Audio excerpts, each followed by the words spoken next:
gun parts lists, grocery lists, omelets.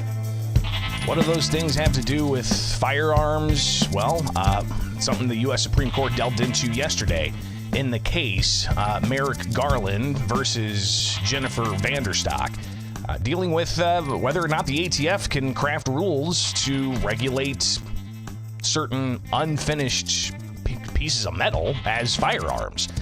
Welcome in Illinois in Focus Daily. I'm Greg Bishop. We track a lot of gun litigation impacting Second Amendment rights.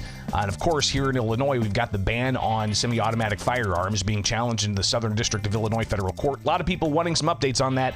I don't anticipate much any update until sometime after October 20th. So that's 11 days from now.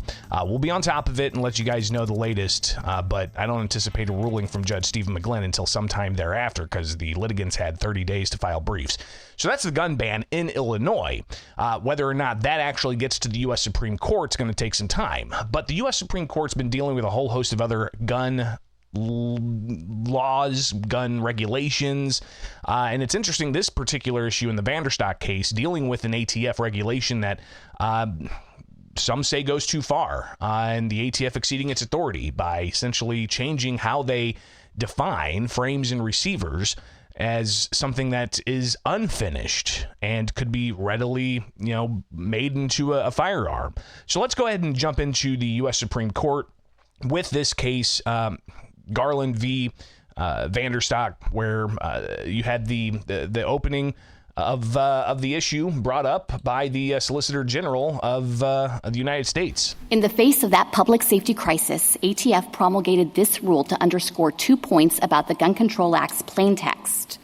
First, a weapon parts kit that can readily be converted to function as a gun with common tools, often in under an hour, is a covered firearm.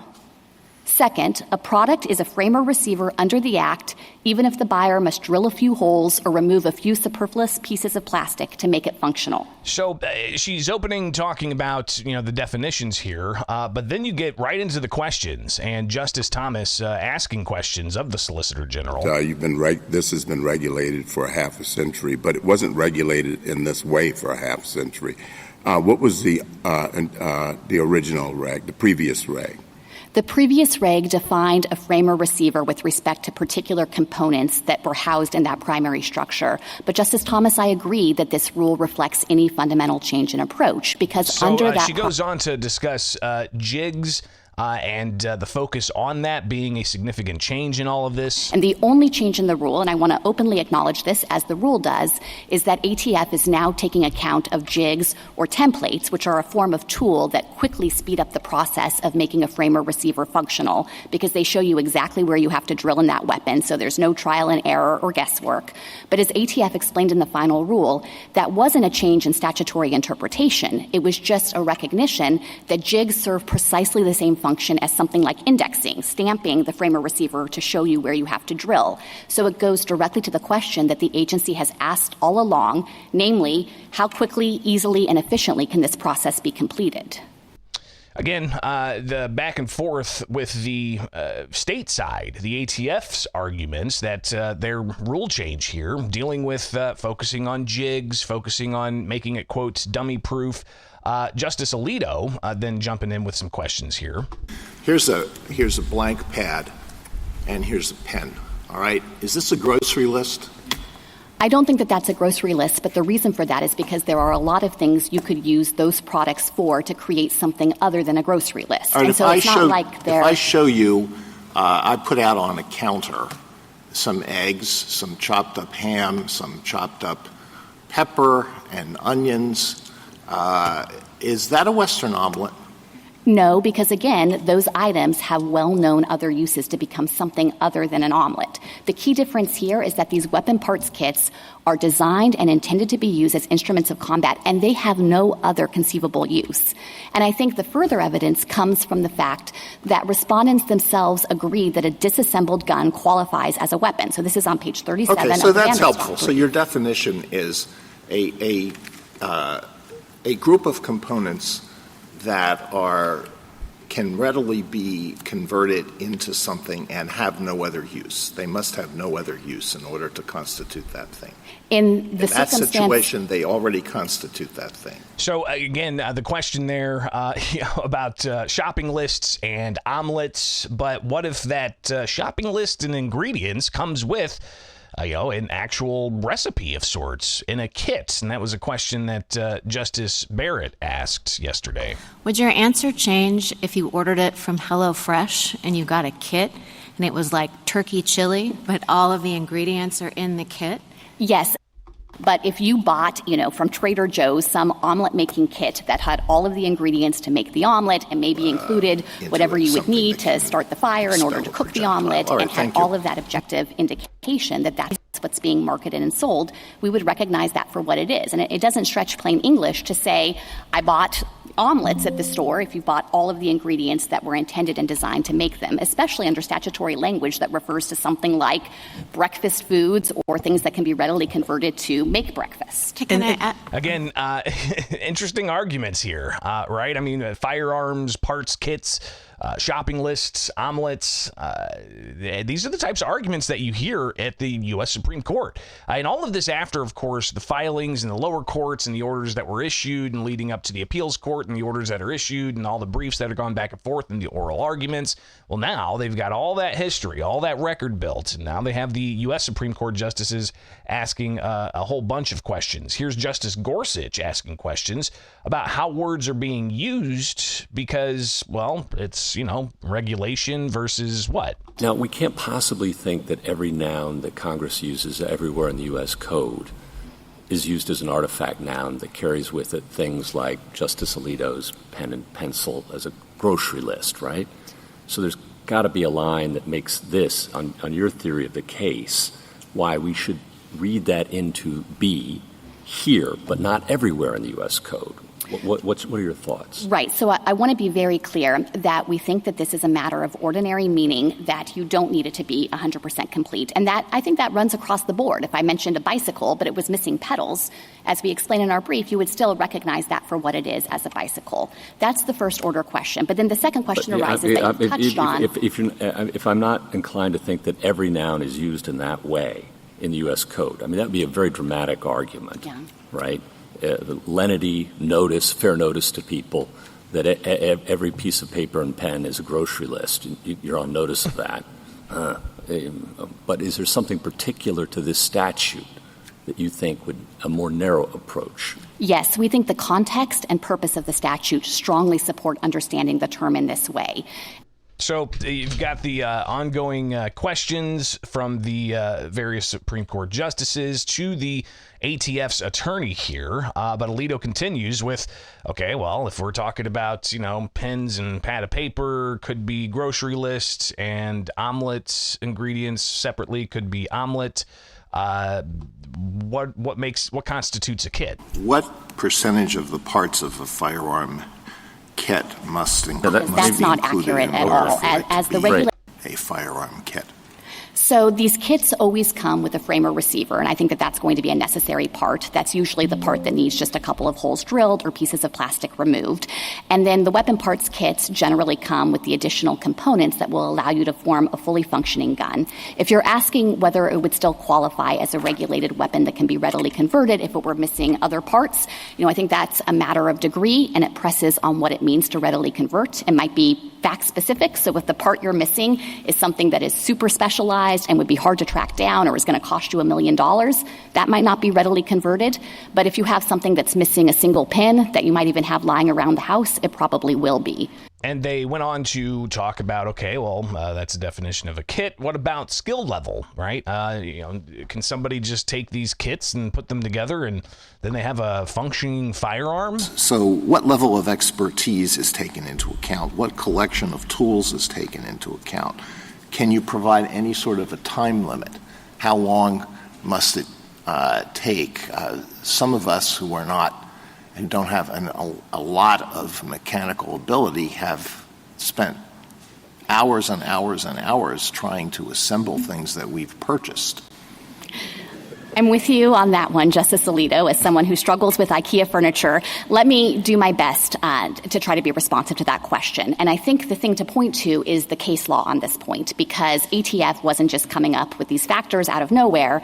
Instead, because this is the term that Congress used in the statute, we have 50 years of judicial precedent further fleshing out the contours of when something can be readily converted. So as a general matter, what the courts, and therefore what the agency has said, is that it is readily converted if a novice in a fairly quick amount of time can easily and efficiently convert their weapon to function. You asked about outside bounds like time limits. I can tell you that in the case law, the longest period of time that was ever deemed still readily convertible was 8 hours, and the agency has not considered any product greater than 8 hours to be readily convertible. So if that issue were squarely presented, a court might hold that something like a day's work or 8 hours sets an outer bound. So, again, getting into a lot of these statutory definitions and where exactly the ATF derives its authority to change these definitions, as is argued. But you got Justice Barrett asking, what about the AR-15s? Is that something that is regulated by these particular regulations that are being put into place by the ATF? Here's that exchange. A question about AR-15s. So Judge Oldham expressed concern that because AR-15 receivers can be readily converted into machine gun receivers, that this regulation on its face turns everyone who lawfully owns an AR-15 into a criminal. That is wrong. So I want to be really clear about our interpretation of the statute.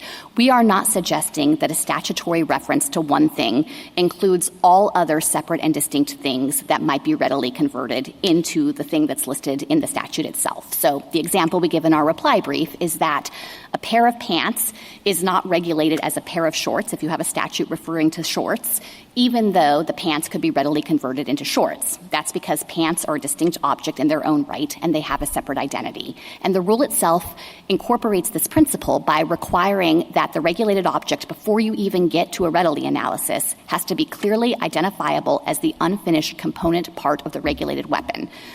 Then the state's counsel here continues on to discuss the intricacies of all of this. But you couldn't say that about an AR-15. That is obviously something that's designed and intended to be used for semi-automatic fire. And the fact that you might be able to undertake certain drilling and machining operations to convert it into a machine gun doesn't mean that while it has this separate identity and is standing alone, it would be regulated as a machine gun. The agency has never held otherwise. This, again, is the same interpretation that the agency has had all along, and it has never suggested that AR-15 standing alone are regulated machine guns. It's an interesting statement there. Interested in how that could play out in other court cases dealing with things like AR-15s and whether they can be prohibited. We'll see if that plays out somewhere. But other justices, Justice Jackson, raising some concerns, and here's what she had to raise when asking the ATF attorney about this particular rule. Congress has said firearms, right, and frames and receivers, which it defines, the firearms part of it, have to be treated in a certain way. And I think in order to implement this statute, the agency has to look at real-world circumstances and determine what particular items fit into that category. I understood the delegation of this entire thing to an agency to be that task. That's what the agency is supposed to be doing. We look at firearm, we look at the definition of the firearm, says the agency, and we look at things in the world and we say X, Y, Z, those are in that category. So obviously, Justice Jackson making a statement there in her question, and the State Solicitor General responding to that.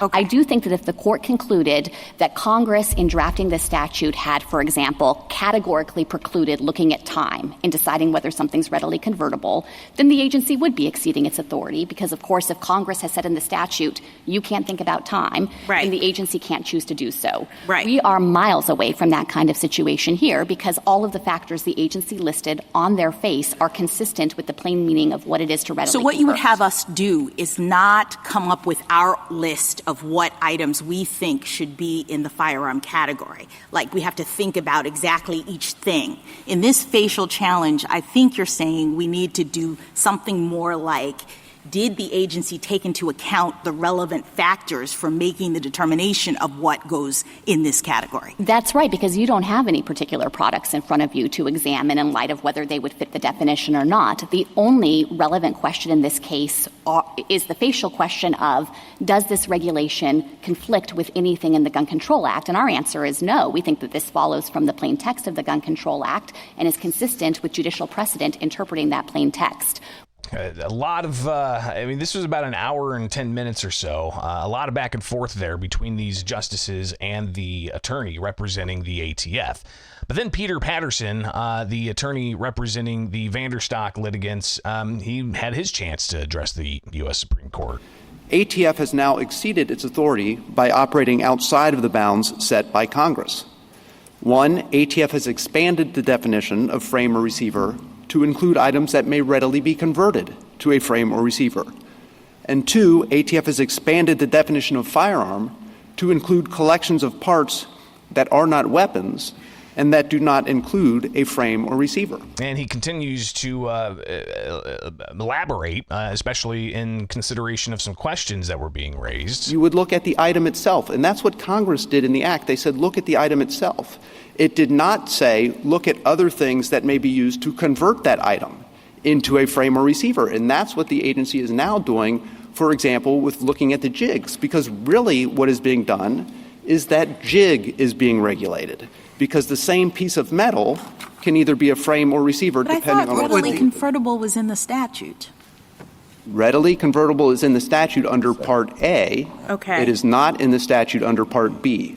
So then you cannot — it would be very odd to say that, well, we're going to say readily convertible is a implicit. So again, Patterson just discussing about the difference between Part A and Part B, and if you're not really following along with the regulation in front of you, it can get pretty confusing at times. Justice Sotomayor asking some questions of the attorney.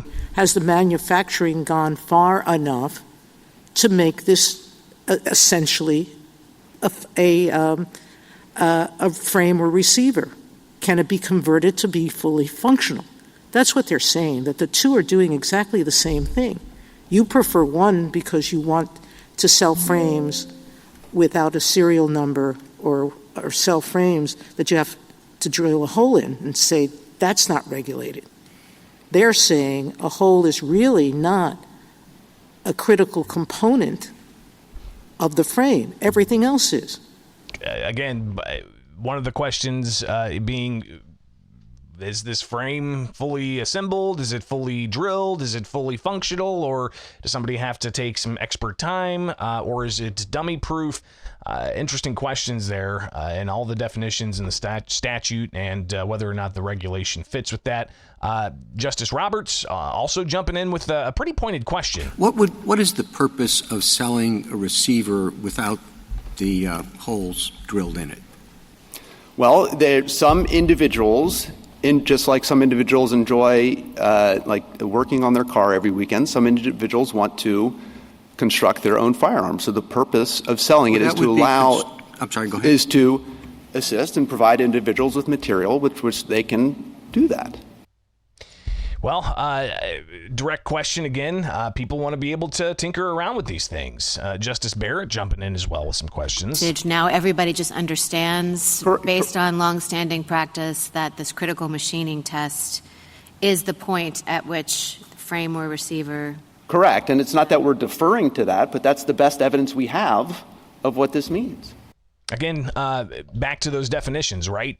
Different types of tests used to see if a law violates the Constitution or if a rule violates the law and so on. But this critical machine test here, he explains that a bit more for the Vanderstock litigants. So what exactly does the critical manufacturing, critical machining test involve? What does that mean?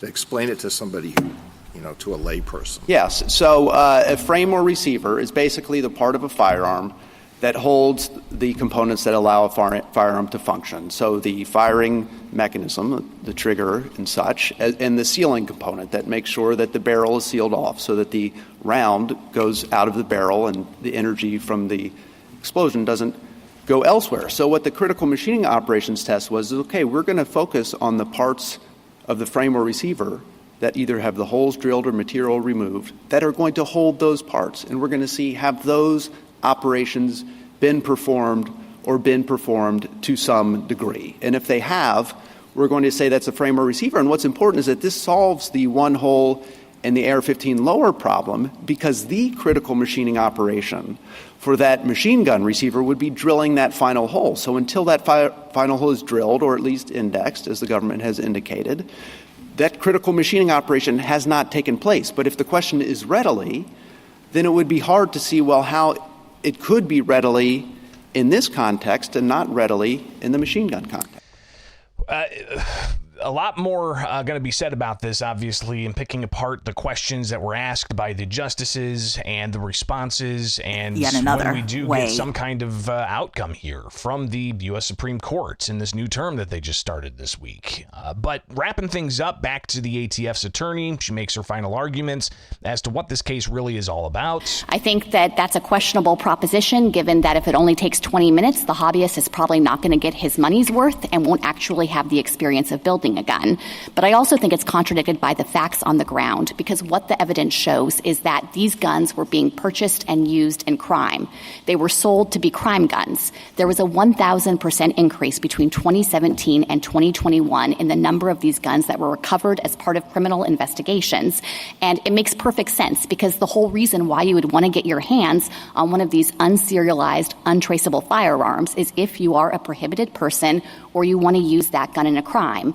And more fundamentally, if there is a market for these kits for hobbyists, they can be sold to hobbyists. You just have to comply with the requirements of the Gun Control Act. Someone who is lawfully allowed to possess a firearm and wants to build it can purchase that kit if they undergo a background check. And so if there is a market for these products, they can operate under the statute. The evidence shows that actually the market for ghost guns essentially collapsed after this rule was permitted to go into effect, which I think just underscores what was evident all along. The reason why you want a ghost gun is specifically because it's unserialized and can't be traced. And again, the motives that she is laying out there for people who might want unserialized firearms. From my understanding, you can build your own firearm. You just can't sell it to somebody else or give it to somebody else for their own sole possession unless it has a serial number on it. But you can make your own firearm all day long, from how I understand it. So is this going to infringe upon that? Is this rule that people are arguing goes against the law by creating a rule outside of law? Is that going to violate these individuals' civil liberties? Interesting questions. And again, also the question of facially challenge. Does this just focus on the manufacturers, or does it focus on the consumer? Will the consumer have to know that, this is purchasing this item is a violation, and so on. But back to the ATF's attorney with some final words. And if this court now says that one undrilled hole is enough to exempt these products from regulation, then that is going to be a sea change in how the Gun Control Act is implemented. At that point, it can't serve out its function, because all manufacturers everywhere could simply exempt their products from regulation through that simple expedient. And that means that going forward, all guns could become ghost guns. Interesting argument. Yesterday's U.S. Supreme Court oral arguments about the Garland v. Vanderstock case. We'll see where that ultimately lands and review that once the ruling does come out. But obviously a lot of conversation in the live chat about this, and I imagine that we're going to be hearing even more. It is Illinois in Focus Daily. Like, subscribe, hit that notification bell with America's Talking Network. I'm Greg Bishop with you each and every weekday morning here with Illinois in Focus Daily.